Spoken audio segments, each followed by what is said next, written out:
তো গাইস সেদিন আমরা পিকনিকে গিয়েছিলাম, তারপর আমাদের বন্ধুর গার্লফ্রেন্ড হারিয়ে যাওয়ায় দেয়ালে এই না বাসে মাথা ঠোকরাচ্ছিল, তাই ওকে একটু খিচুড়ি খাইয়ে শান্ত করা হয়েছিল। হ্যাঁ সেদিন আমরা যাচ্ছিলাম পিকনিকে, আর ভাই বাসে উঠেই সবাই নাচতে শুরু করে দিয়েছিল, আর এদিকে তো আমি বসতেই পারছিলাম না। তারপর আমি বসে বসে এনজয় করছিলাম, আর ভাই নাচতে নাচতে সবার হিসু পেয়ে গেছিল, তাই বাসটাকে দাঁড় করিয়ে রেখে সবাই হিসু করে নিচ্ছিলাম।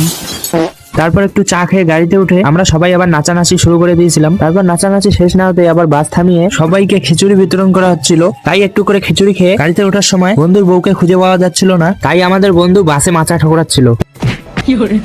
তারপর বন্ধুকে বুঝিয়ে গাড়িতে তুলে সুন্দর সুন্দর পাহাড় দেখতে দেখতে পৌঁছে গেলাম বাগরাকোটের ব্রিজে, আর এখানে আমরা সবাই ফটো ভিডিও বানাচ্ছিলাম। তারপর আবার বাসে করে পিকনিক স্পটে নামিয়ে দিল, আর ভাই আমরা একটু পাহাড়ের অ্যামাজন জঙ্গলের দিকে ঘুরতে চলে গেছিলাম। তারপর আমি এখানে সেই অ্যামাজন জঙ্গলের উপরে উঠে গেছিলাম। হ্যাঁ তারপর আবার নামতেই পারছিলাম না বাঘের ভয়ে।